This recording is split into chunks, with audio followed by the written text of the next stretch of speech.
মা আজকে অনেকটা সকালে উঠে রান্নাবান্না বসিয়ে দিয়েছে, আর এগুলো হলো নিরামিষ রান্না। এখানে আছে পালং শাকের চচ্চড়ি, উচ্ছে ভাজা, আর মা আরও ভাজছে আর কি, মানে একবারে হয়নি বলে দুবার করে ভাজছে। মা আজকে তাড়াতাড়ি করে রান্না করছে, কারণ হলো আজকে দিদি চলে যাবে, তাই ওরা যাতে খেয়ে যেতে পারে সেই জন্য। আর এখানে হলো মুগ ডাল করবে মা।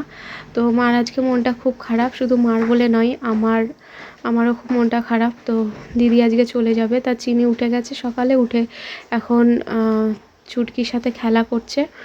তো চুটকিরও খুব মন খারাপ, বুনুর জন্য সকালে কাজ ছিল, যে যেতে চাইছে না, যে যাবো না, ভালো লাগছে না, কিন্তু যেতেই হবে, কারণ আমার দিদির শাশুড়ির আজকে বছর কি আর কাজ আছে, সেই জন্য যেতেই হবে। তো আজকের ওয়েদারটা দেখো, একদম মেঘলা ওয়েদার। আগের দিন তো রোদ ওঠেনি, তো আজকেও মনে হচ্ছে না রোদ উঠবে, তো দেখা যাক বেলার দিকে কি হয়। তো দিদির চলে যাওয়ার কথা ছিল আগের দিনই, কিন্তু অনেক জোর করে আটকে রাখা হয়েছে। আজকেও সকালে 9টার ট্রেনে চলে যাওয়ার কথা ছিল, কিন্তু অনেক জোর করে আটকে রেখে রেখে তারপর ডিসিশান নিল 12টার ট্রেনে যাবে। তো মা নিরামিষ রান্নাগুলো সব হয়ে গেছে, এবার আমিষ রান্না করবে। আর এদিকে হলো চিনির জন্য আর মার জন্য ডিম সেদ্ধ বসিয়েছি সকালে। মা তো কিছুতেই খেতে চায় না, এই যে কদিন আমরা আছি সেই কদিন যদি একটু মাকে যতটা পারি দেখে রাখার চেষ্টা করছি। তারপর তো আর চোখের সামনে থেকে বা হাতে করে কিছুই করতে পারবো না, তো যতটা আছি আর কি যতক্ষণ। যাই হোক, তো আমাদের নিরামিষ আর আমিষ আলাদা আলাদা রান্না হয়, আগে নিরামিষ রান্নাগুলো হয়ে যায়, তারপর আমিষ রান্না হয়। আমাদের মানে ছোটো থেকেই দেখে আসি বাড়িতে অনেক পদের রান্নাবান্না হয়। তো এখন মা অসুস্থ, এখন মাকে বলি এত কিছু করার দরকার নেই, তবুও আমরা আসলে সে কত রকমের সবজি মাছ সব বার করবে, সেগুলো করতে হবে। বাবা তো এখনও সেই ভুড়ি ভুড়ি বাজার করে। এবারে এই কি করব, এটা অভ্যাস হয়ে গেছে। তো আজকেও অনেক রকম রান্না বান্না করবে, দিদি চলে যাবে। দিদি বলছে আমি যাওয়ার দিনে এত কিছু খাবো না, করো না, কিন্তু মা শুনছে না।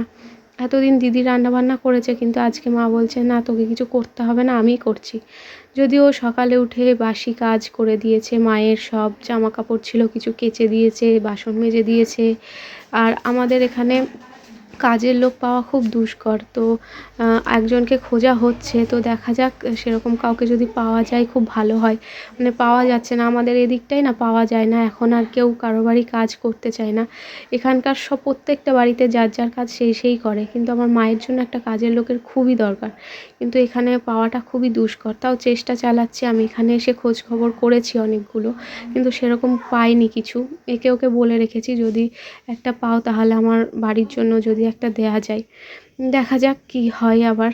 তো দেখো, আমি ওদিকে চিনিকে ডিম সেদ্ধটা খাইয়ে দিয়েছি, আর তারপর চিনি তো দিদিভাইয়ের সাথে খেলা করছে, দিদিভাইয়ের কাছ থেকে আসতেই চাইছে না কিছুতেই। এদিকে দেখো চুটকি রেডি হয়ে গেছে বাড়ি যাওয়ার জন্য, আর খেতে বসে গেছে। আর আমি ঘরটা একটু গুছিয়ে নিলাম, বিছানাটা তুলে তারপরে ঘরটা ঝাড় দিয়ে দিলাম। এদিকে চিড়িউড়ি খেলা করছে, আর ওদিকে ওরা সব খাওয়া দাওয়া করছে।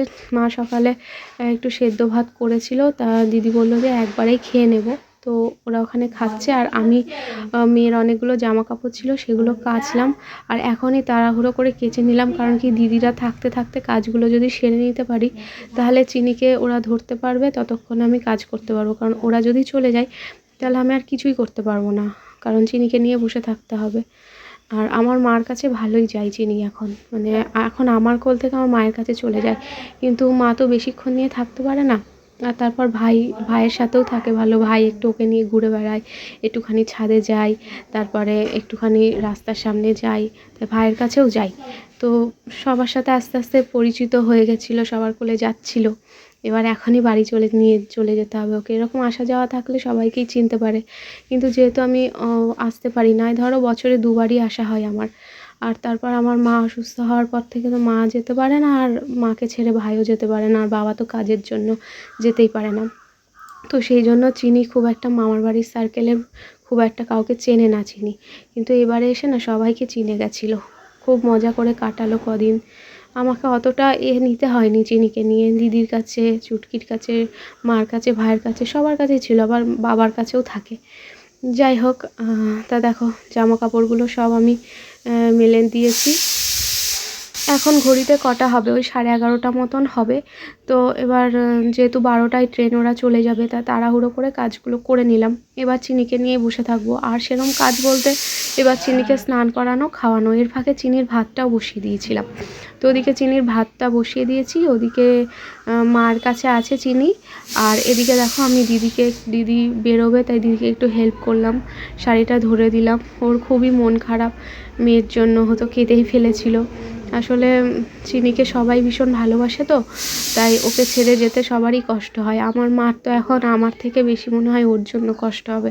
সে মা তো সকাল থেকে কান্নাকাটি করছে, দিদি চলে যাবে সেই একটা কষ্ট, তারপর আবার আমিও চলে যাব, আমিও পরের দিনই চলে যাব। তো যাই হোক, খুব কষ্ট হচ্ছে। ও তো মুখই দেখাচ্ছে না কাঁদছে বলে। আর ওদিকে চিনিও খুব চুটকিও খুব কাঁদছিল।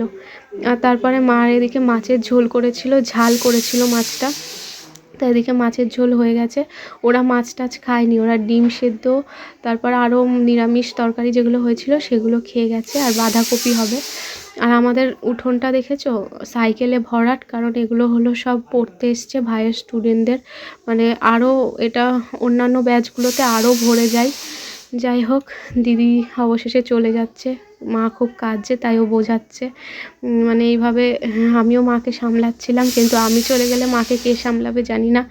তাও এখন তো দিদি যাওয়ার পর আমি ছিলাম। মা খুব কাঁদে আসলে, সবসময় একা থাকে তো, একাকিত্বতে ভোগে। আর দিদির বিয়ে হয়ে গেল 12 বছর, এখনও যাওয়ার সময় দিদি মা দুজনেই কাঁদে। আর যাই হোক, ওরা চলে যাওয়ার পর চিনিকে স্নান করিয়ে খাইয়ে ঘুম পাড়িয়ে দিয়েছি। আর ঘুম পাড়িয়ে দেখো আমি রান্নাঘরটা পরিষ্কার করে নিলাম। এখানে গ্যাস, ইন্ডাকশান, তারপরে রান্নাঘরটা পুরোটা মুছে নিয়েছি। আর টুকটাক কিছু বাসনপত্র ছিল, আর চিনির কয়েকটা জামা কাপড় ছিল, সেগুলো কেচে নিলাম আর মেজে নিলাম। নিয়ে তারপর দুপুরে লাঞ্চ হয়ে গেছে, আমি আর মা খেয়ে নিয়েছি। ভাই আগেই খেয়ে নিয়েছে যেহেতু ওর পড়ানো ছিল। আর তারপরে আমি এখানে কিছু ফল কাটলাম মায়ের জন্য, আর মাকে দেবো। মা যদিও মানে নিজে তো খেতে চায় না, জোর করে করে সব কিছু খাওয়ানো। আর শুধু বারবার বলছি তুমি কিন্তু এগুলো কন্টিনিউ করবে, আমি কিন্তু ফোনে খোঁজ নেব, এই সেই করছি। যাই হোক, দেখো সন্ধ্যেবেলা দুধ জাল দিতে গিয়ে চিনির জন্য দুধটা উতলে পড়ে গেছিলো। তা কী হয়েছে বলো তো, আসলে এক হাতে ক্যামেরা ধরেছিলাম তো খুব সমস্যা হচ্ছিলো, ফোনটা এক হাতে ছিল, আমি বুঝতে পারিনি আর দুধটা উতলে গেছে। তা যাই হোক, আমি এখন পরিষ্কার করে নিলাম জায়গাটা। তো চিনিকে দুধ খাওয়াবো, আর ওদিকে হলো মার জন্য, আমার জন্য আর ভাইয়ের জন্য চা বানাবো।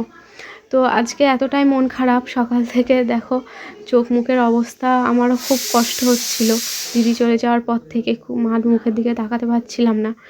আর তারপরে চুল টুল কিচ্ছু আঁচড়ায়নি, স্নান করেছি ঠিকই, কিন্তু চুল টুল কিচ্ছু আঁচড়ায়নি। ওদিকে চিনিকে দুধ খাইয়ে এসে মার জন্য চিনি ছাড়া চা করলাম, আর আজকে লিকার চাই করেছি আদা দিয়ে। আর এখানে বিস্কুট নিয়েছি আর চিড়ে ভাজা নিয়েছি, আর সবাই মিলে একসাথে বসে খাবো। এটা ছোটোবেলা থেকেই দেখে আসি, আমাদের সন্ধ্যেবেলার একটা সুন্দর চায়ের আসর হয়, যেখানে টুকটাক অনেক রকম স্ন্যাক্স থাকে আর সাথে চা থাকে। এটা মানে আমার মাই অভ্যাস করিয়েছে, ছোটো থেকেই এরকম সন্ধ্যেবেলাটা এরকমই যায়, এমনকি সকালটাও যায়। যাই হোক, তাই বাড়িতে আসলে এই জিনিসটা আমার খুব ভালো লাগে, আর ওখানে থাকলে এই জিনিসটা মিস করি। আর দেখো চিনি দেখো কি করেছে, চিড়ে ভাজার প্লেটটা পুরো উল্টে দিয়েছিল এখানে। তো তারপর রাত হয়ে গেছে, আজকে বাবা একটা সুন্দর খাবার বানিয়েছিল রাতের জন্য, তোমাদের সাথে শেয়ার করতে পারিনি, আমার মনটা খুবই খারাপ ছিল, কাঁদছিলাম বসে বসে। আর এদিকে দেখো আমি ব্যাগ গুছিয়ে নিয়েছি যাওয়ার জন্য। আমি 2টো ব্যাগ ছিল, 2টো ব্যাগ আর করিনি, একটা ব্যাগই নিয়ে নিলাম, আর একটা ব্যাগ রেখে যাচ্ছি, এত নিয়ে যেতে পারবো না, আমাকে ভাই দিয়ে আসবে। আর দেখো জানলা টানলা সব দিয়ে দিলাম, এবার রাতে শুয়ে পড়বো। খুব মিস করব, আবার কবে আসবো জানি না।